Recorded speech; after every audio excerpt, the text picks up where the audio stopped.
Welcome to the Joanne Avison podcast, and I'm absolutely delighted today to have my very dear friend, my colleague, Carol, as my guest today. Emeritus Professor of Physical Therapy at the University of Miami Miller School of Medicine. Carol, how are you? I'm wonderful. It's so good to be here with you, Joanne. Always. Ditto. And I know you love saying the Miami Miller School of Medicine because there's a story behind that, isn't there? Yes, it's a lovely story. And Sue Miller was a very dear friend of yours, yeah. And it was her family that made it possible to have that. That's school. right. Her family donated the money to name the school, right? So brilliant. Out of gratitude for how her husband was cared for in his cancer at the university medical school. Wow. I love that. And our theme today is compassion. Mm-hmm. And so to hear that behind the university that you worked in, that you did all your beautiful work in, you, as author of a book called What is Empathy and Can Empathy Be Taught?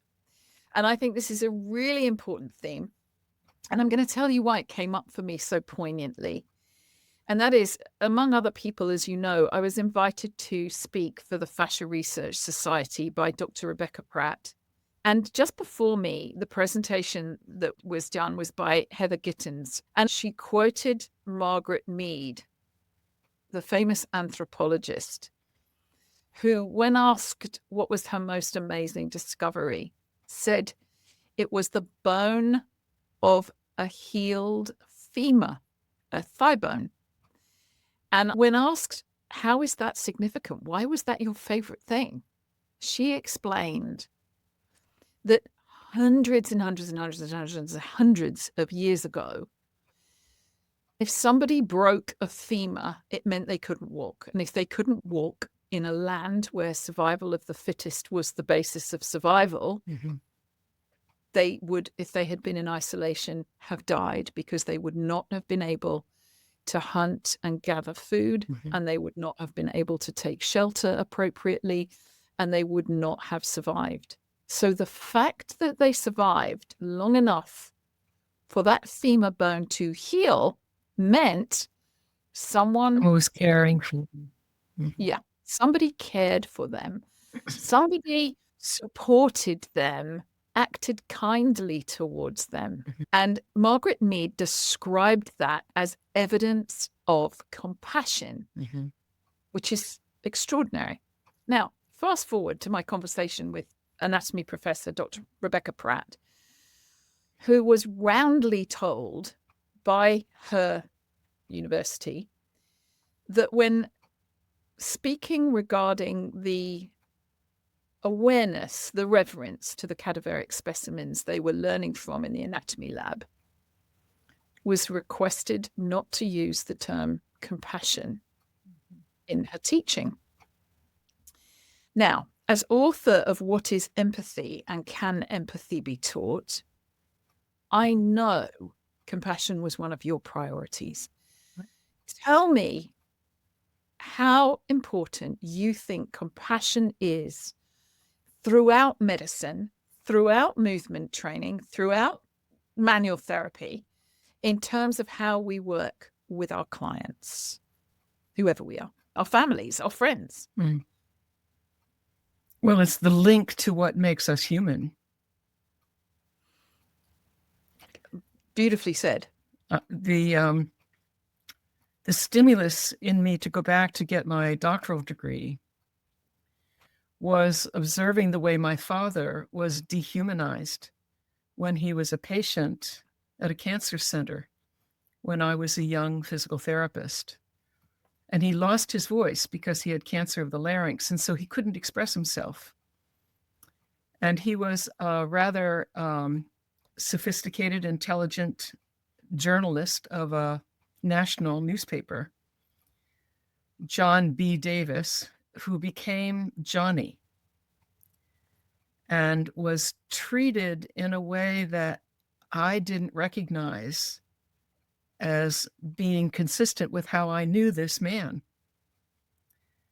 And he found a way to make that work because he allowed them, of course, to relate to him in whatever way they wanted so that he would get the needed attention for his dressing changes, especially because he had surgery that required a dressing that drained. And if he complained or was out of line in any way, he had to wait in line to get that dressing changed until after lunch rather than first thing in the morning.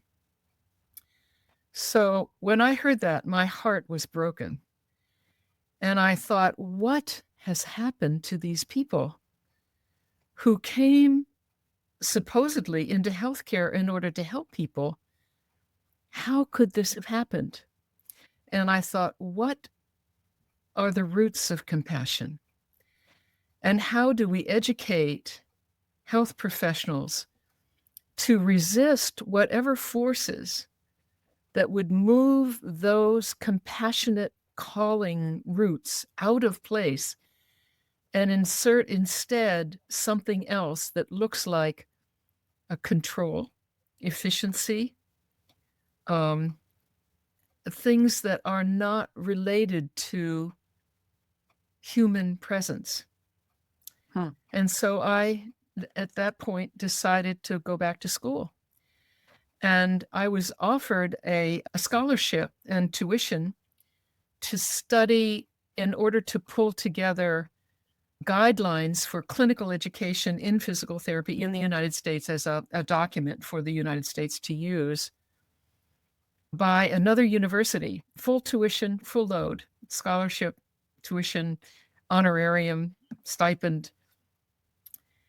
And I turned it down and I cashed in all of my savings and went to Boston University out of my own pocket to study in the Department of Humanistic Studies in the School of Education and to write a dissertation eventually that became a phenomenological description of empathy as it occurs within physical therapists for their patients. And I ended up studying philosophy and psychology and wrote this dissertation based on communication with physical therapists who were able to discern for me the difference between sympathy and empathy and how they were different in their patient care and their awareness of their interaction with their patients. So, Carol, I have heard the distinction between these two states as sympathy is like giving alcohol to an alcoholic. And empathy is seeking to resonate at the same or similar frequency as a gesture of recognition with another. Am I on the right track or am I wide? Yes, that really works. That really works for me. And it's the most advanced description I've ever heard of people constantly saying, is this right? Is this right? Is this right? Am I on the right track? You're the only one that has come closest to. And what you and I have studied together has elevated my understanding. I finished that dissertation in 1982. 1977 to 1980 was my coursework and my comps, and then 81 to the end of 82, my dissertation research. And since that time, I knew nothing about tensegrity. I only knew vaguely about quantum as it related to my sisters, my twin sisters, and my ability to vibrate in the same frequencies enough to order the same coat on the same day in two different cities, or physiologically not be able to drink coffee when she was pregnant with her son. Or I knew there was an energetic link, but I didn't associate that with empathy yet. What I did associate with empathy was Edith Stein's work, that wonderful Renaissance woman, the Jewish woman who studied with Edmund Husserl in the 1930s in Germany and got caught up in the existential movement and actually converted from Judaism into Catholicism. But she was such a Renaissance writer that Hitler found her very threatening and actually sought her out put her on a list, and she was martyred by Hitler for her teaching. And her dissertation was on the description of empathy. And it was translated to English by her niece, Waltraud Stein. And I found Waltraud Stein. I found this piece, and I was reading it, and I said, this seems to get it for me.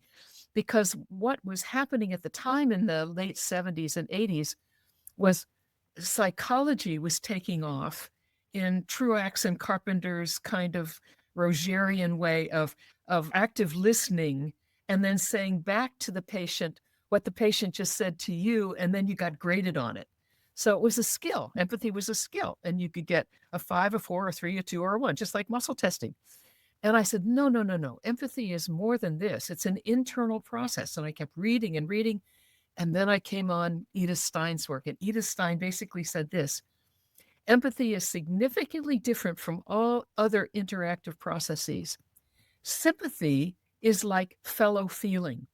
You and another person feel in concert with one another, intellectually particularly, and it could be emotionally a little bit, about something. We could both be big fans of tensegrity being much more descriptive of how the body works than biomechanics. We could be in sympathy with one another about that. In empathy, something else happens. And so I went to another Jewish theologian, Martin Buber, who talked about I-thou relationships versus I-it relationships. When you're in an I-it relationship, you're relating to another person as a thing. How are you? Oh, I'm fine. Doing fine today.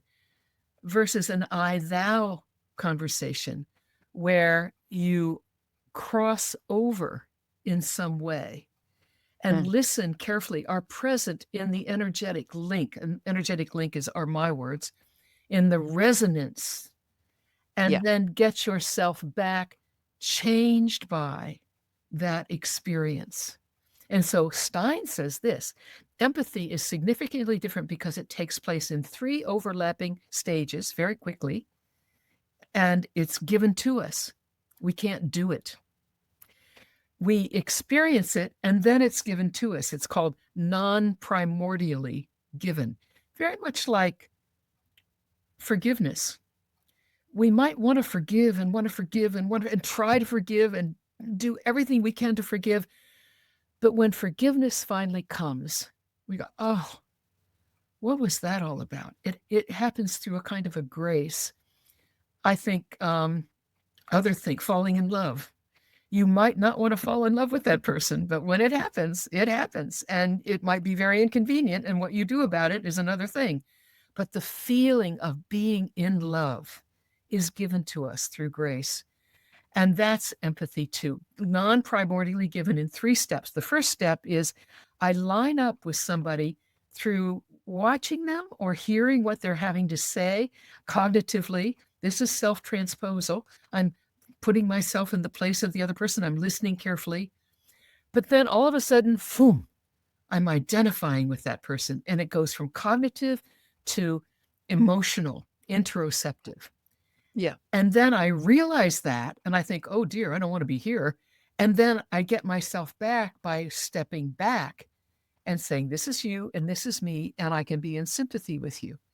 So it's self-transposal, followed quickly by identification, followed quickly by sympathy in a package that's given to us after the fact. And we think about it and we think, oh, wow. So I asked physical therapists, I said, now, if I tell you sympathy is like fellow feeling, being kind of connected to another person in a similar experience. I was in Boston. We both might want the Red Sox to win the World Series this year. Yes. Oh, yes, we really do. That's sympathy. Or empathy is a kind of a crossing over and getting yourself back. Does that make sense to you in terms of patient care? And the 10 physical therapists that I interviewed said, oh, immediately. Oh, yeah. Can you tell me a story about a time when you had this crossing over experience? And Joanne, I got the most beautiful, beautiful stories. And of course, all those stories just funded my research of showing the difference, the stark difference. And I'm getting chill bumps now, remembering the crossing over and getting self back, I call transcendence. The energetic, transcendent resonance that's there in empathy that is only cognitively understood in sympathy. Oh, I love that. Yeah. And energy has a different vibration depending on the intention. Yeah. And so to facilitate healing, in my perspective, and there is some literature behind this, the intention on the part of the therapist needs to be to help, not to fix and not to make better, or simply to be present in the moment from a helpful stance. And then the attention that the therapist pays in that intention, energetic flow, is ideally to what's happening within the fascial web, and to resonate with that fascial web in such a way that what becomes primary is the patient's story, the patient's presentation. And the therapist becomes secondary. You are a tool, but letting go of the outcome. And so you and I have talked a little about narrative medicine and how that might be a pathway, one pathway, to helping to humanize a very broken system in your country and in mine. And behind it all, it's a dual that's required. And the dual effort is, number one, to teach therapists the art of presence in the moment when they've been schooled in practices that built up their ego and their strength of character to make them feel as if they were experts and confident and cocky, and I'm the person that can help you, to then get beyond that, to transcend that, to put that on the back burner and come in and say, how can I help you today?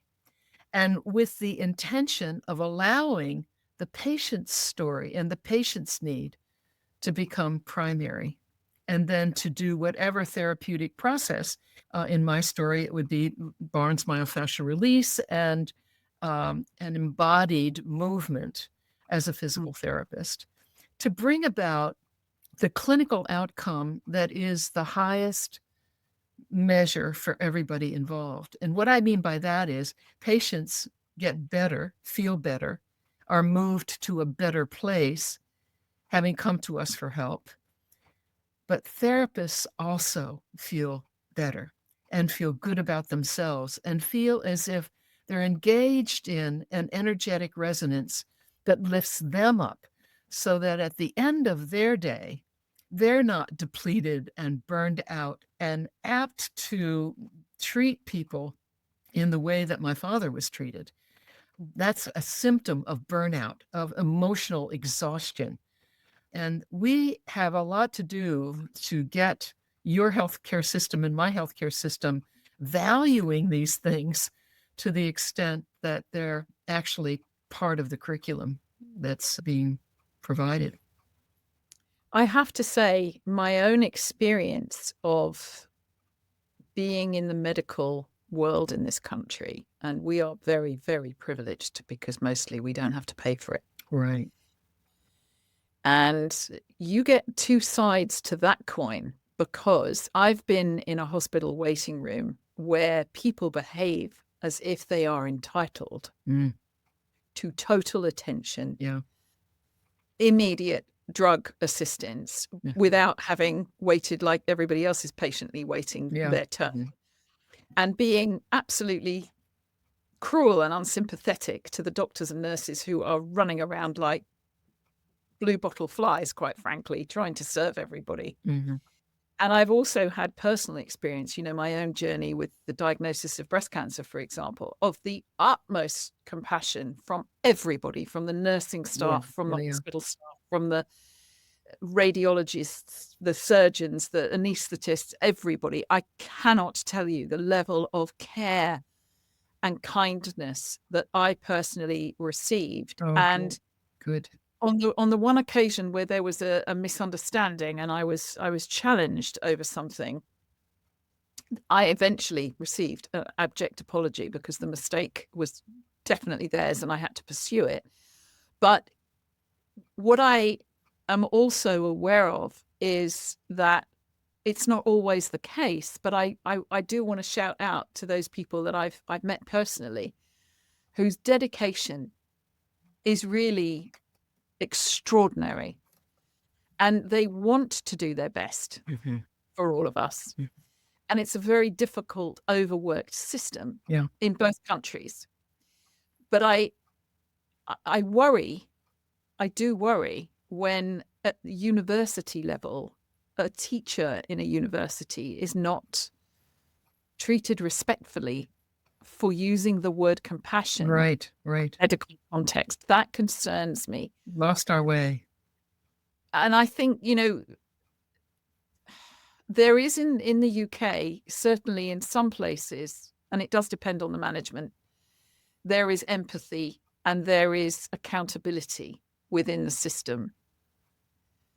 Well, I don't know. What do you think? Do you think that we are, for all the difficulties that we're facing, do you think we are evolving towards a more compassionate, higher frequency overall? Or do you think we're spiraling down? You did so much work, Carol. It cannot be wasted. We go through bumps in the road, don't we? Yeah. It's helpful to get the anthropological view. Certainly, we are at a terrible time in the United States right now. And it hits to the extreme. Those most in need are being most impacted. Yeah. And there are a few of us, there's a congregation of us who believe we were actually born for this time.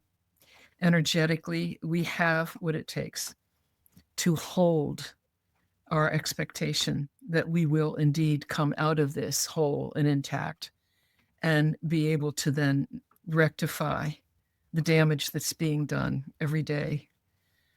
There are some things that will never be rectified for sure. But when we zero in on healthcare and medicine itself, we've been in this place, this damaged place for a very, very long time. Specialization has been both a blessing and a curse because what's happened in specialization is we've lost the overall healing calling and sacrificed it to figuring out the right answer and figuring it out better than anybody else can, and then getting accolades for that. My own personal philosophy is that there will always be a better day, that the darkness will never overcome. The light will always shine brighter. And that doesn't mean that we won't suffer, but that I feel that we are met in that suffering. And how we are met is by the energy of hope and optimism that is present for us if we simply direct our attention every morning to the rising sun and the energy that creates worlds, that sustains the planets in their orbits and keeps us at a certain distance from the sun so that we don't burn up, and allows the plants to produce chlorophyll, to produce oxygen for us and take in our carbon dioxide, and allows then the neurodynamic to develop into higher cognition and consciousness and awareness and metacognition, that we can figure all of this out and then rejoice in it if we choose to. And of course, this is Viktor Frankl's work. The choice that we have is, what are we going to pay attention to? Are we going to pay attention to the darkness, or are we going to pay attention to the light and to the good things that are happening? And then what's the difference? And the difference is in the quality of our everyday experience. Do I go to bed feeling enlightened and motivated and lifted up. And if I do, that's what I exude. That's the energy that exudes from me, that then other people catch from me. That's the energy that leads my scholarship into searching out for a year and a half, finally finding Edith Stein, and then finding Walter Stein, who translated it, and sitting down with her pearls in the Admirals Club at an airport and saying, tell me about your aunt. Tell me about her work. And then taking her words and her work and translating it to the physical therapists in 1978, 79, 80, and then coming up with this dissertation that I just loved writing. I loved writing that dissertation.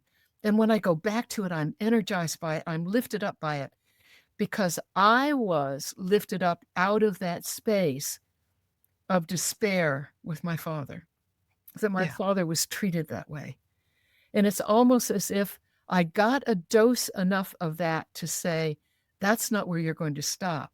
You're going to transcend that now. And that we who are Christians believe in the Easter promise. And the idea is not that in our framework, and I know I'm bringing religious teaching into it, I'm looking at it from an anthropological point of view about energy. What is the energy message of Easter? And it's the crucifixion of Jesus. And he died. He died. He didn't die as a victim. He died as a martyr. He said, if this is the way it has to be, here I am. And he died, and he allowed himself to be placed in the darkness, in the tomb. But then the story goes, he was lifted up. And he returned as a light form. That's right. He transcended person through connection with the energy that comes from beyond us. However God appears to us, whatever belief system you follow. I don't believe that you have to follow any belief system. I believe in the energy. I believe that in the energy that is foundationally compassionate and intelligent. And it's available for all of us. But how we tune into it, you see, is critical. And a lot of people really rely very heavily on doctrine and religious teaching to know how to do that, to figure out how to do that. I don't. I rely on my understanding of science. I was reared that way, but I moved beyond it. I moved beyond it the way we move beyond biomechanics to integrity. You don't throw biomechanics away. You transcend it. I'm okay. Yeah, because what makes sense to me in this era of will the darkness prevail or will the light prevail? What makes sense to me is the energy that I know fills the hearts of so many people, that at foundation, when placed in a situation of being on the side of a mountain and someone starts to fall, the reflex of the person next to them is to reach out and grab that person and save that person's life. That to me is the essence of what it means to be human. And I believe that will prevail. Well, I do too. And I think that how things appear and how things are very often very different. And that what looks like darkness might actually be a process of breaking through something, the divine disruptor, as it were, that comes through and breaks up the story of how it is. And I think that part of the story, if we go into depth of, just to use your reference of the Christ, was that those famous words, forgive them, they know not what they do. That somehow this message of forgiveness, this message of, there's a beautiful poem, it's attributed to Marianne Williamson. But I believe Nelson Mandela said it. I don't know. But it goes, life is not forgetting. Life is forgiving, especially to those from whom we do not get that which we wanted them to give. And it's such a verse of compassion. And the thing that I think we find hard, actually, is forgiving ourselves for the things we think we did wrong and having compassion with ourselves Yes. for being human, Yes. which then empathetically generates this grace state that you referred to before. Yes, it is As grace. one in which, if I can forgive myself, it's actually quite a thing to give ourselves permission to forgive ourselves for our stories, our narratives, and forgive myself for not being able to completely rescue the situation, or forgive yourself for not being able to change the situation your dad was in. Yes. But yet you had so much compassion for it that his story was able to transform the trajectory of your life. Exactly. And look at the number of therapists. I know if I put out a public call for people that were impacted by your training, your students over all these decades, and had every single one of them say how many people they treated as a result of it, we are already in a network of thousands, Carol. Yeah. If not hundreds of thousands by now. So we are connected. We are in this beautiful tensegral architecture as beings, negative and positive combined. Right. And we keep talking about it as if it's two forces, and it's three. Every atom, exception of hydrogen, we're not going down that road, is made up of electrons, protons, and neutrons. Right. And we forget the third force. And what I think is so potent is this ability to bring compassion first.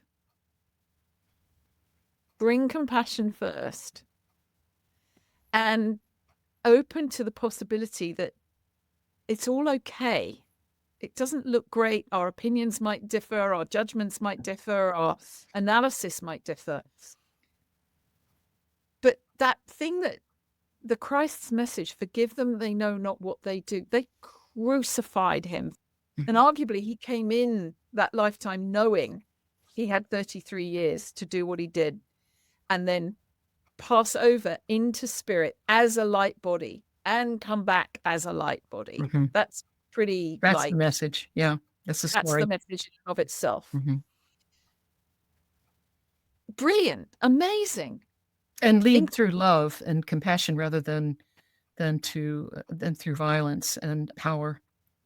No eye for an eye or tooth for a tooth. Yeah. The message, what I heard this Eckhart Tolle say this morning was that the message in all of that is that if you come to my meditation sessions, granted that you came without being forced to come, that you came and sat with me for a meditation, what I think you were hoping for was to bring the personal, but to, in the meditation session, transcend the personal to something more. And he says, that's the story here, that Jesus, the man, left behind the personal and met God, that energy, and transcended the personal and became the metaphorical Christ, that which is beyond. And that's what's available to all of us if we open ourselves to it sounds awfully religious, and I don't mean it, to the redeeming power of the energy of compassion and love. If we really believe that, and that's hard to believe when you've been brought up in family situations where they were treated in such a way that the only message is, above all else, win and don't be a loser. And the way you know that you've won is that you have ultimate power. You can get rid of your enemies and you have more money than anybody else. And then you've won, and then you succeeded. And of course, that message, it has nothing to do with justice. And the ultimate message in our country is freedom through justice. You cannot be free without justice, and that no person is above the law. And that the law, and very interesting, again, philosophical conversations of which is higher. Is it the love or is it the law? And the religious traditions will foster one over the other. But the fact is that they really go together, don't they? That the justice with compassion We all admire the judge that hands down the ruling based in law that shows compassion. And I, I, I believe that the work that you and I are doing in tensegrity and the work that our colleagues are doing in fascia research, and I'm thinking particularly now of Jaap van der Waal and of John Sharkey and Robert Schleip and Donald Ingber and Gerald Pollack and Mei Wan Ho, Jim Oshman. The whole concept of there is an energy at work in us and in our planet that will redeem us, that will lift us up to a place of pure appreciation and acknowledgement of the wonder of all of that. And when it breaks through the clouds, we do call that grace, or we do call that a miracle, so to speak. We say, how could that have happened? That's miraculous. And one of the things that I love to do is sit with people and say, do you believe in miracles? Tell me a story about a miracle that happened in your life. And to hear all the different ways that energy breaks through to lift people out of their framework of thinking into an appreciation of another framework of thinking that's higher, that's better, that they claim they couldn't have done without some sort of help, some sort of miraculous grace, that they didn't have that in them, that was provided to them. I wanted to forgive, I wanted to forgive, I wanted to forgive, I could not forgive. And then all of a sudden, I thought, what was that all about? Of course I forgive you. Of course. And it's not that you've forgotten what's happened. You don't ever forget. It's that it doesn't matter in the same way. I love that. And I think I want to share something with you. It just came to me. I had the great privilege of speaking to Kenneth Snelson before he died on the phone. I don't know how I got his phone number, but I called him at his apartment in New York. He was in his studio. And he was the one that created the original X for Buckminster Fuller that gave rise to the term tensegrity. Right. And I phoned him up and I asked him about his work, about what he was doing. And he talked to me with such compassion, such love of his discoveries. And he said to me, be very, very careful what you do with this work. Yeah. Yeah. And I said, in what way are you warning me? Are you guiding me? Are you saying? Because neither of us knew he wasn't going to be here within about 2 months of this call. He said to me, be very careful that you don't forget that the bones of the structure, the struts of the tensegrity X, float in a continuous sea of tension. He said, be very careful how you work this into the body. It's not mechanical. And he said, it's a sea of tension. Yeah. Like a sea of compassion. Yeah. And he started to laugh and he said, there is a dove. A white dove has just flown into my studio. He said, hold on for me while I take that dove and set it free. Those were his words. And I thought, intention, a sea of compassion. Yeah. This is the tissue. This is the interface. And I think of it as a spiritual interface. You know, my spiritual practice is absolutely foundational to everything I do. And I love how because one of his articles is about weaving. He calls it the mother of tensegrity.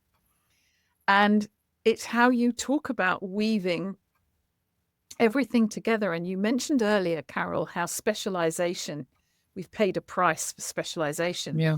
I think of it sometimes as a sort of a wheel, and all the spokes of the wheel, each spoke is a specialization. And as we go further and further and further from the hub, we become more and more specialized and more distant from the hub and from each other. Yeah. But I think what we have to do, and I I pray these conversations move towards that at one level, is weave the crossbars that weave between the spokes so that we can integrate the highly valuable aspects of that specialization, because you and I would never criticize a scientist for going down a particular route and discovering what they've discovered.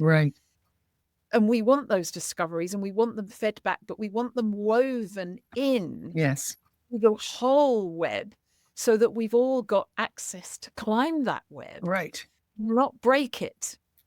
And that, I think, is one of the key aspects to how we weave these specializations, because there's room for everybody, right? Medical, manual, movement. We're all learning and we're all growing, but we all have to share it as a collective. And I think that's what this era is about, is the weaving together and the binding of this matrix of wisdom with all aspects of it. And that includes forgiveness, if it's to have an upward energy, an outward energy, a transcendent energy, to use your words, to be in grace. And the image of the spikes of the wheel might be getting farther and farther and farther away from the center, but then there's the wheel that brings us around to each other. The rim, exactly. The rim, the holding hands together. It's a tensegrity architecture. So I think it's the essence of how we roll.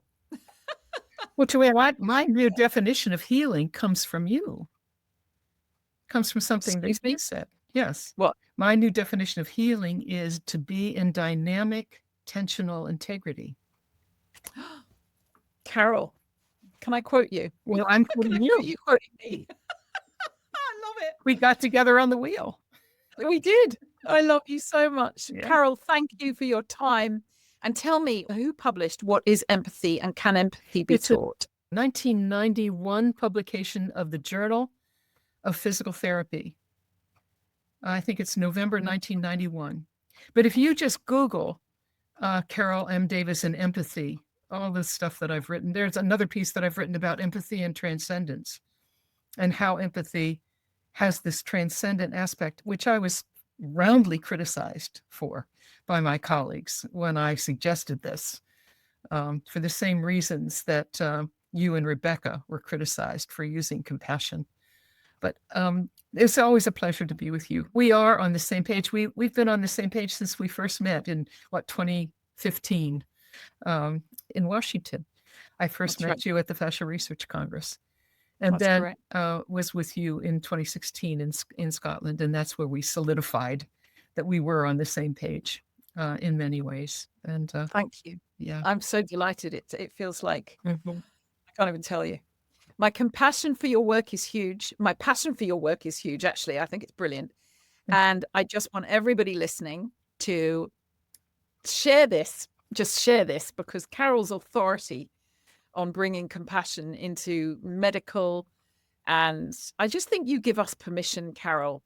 You know, you talked about embodied movement, and I know that I've had lots of physios talking to me about they struggle because they're given sheets of exercises to hand to people, and there's nothing embodied about that. That's just like, oh my God.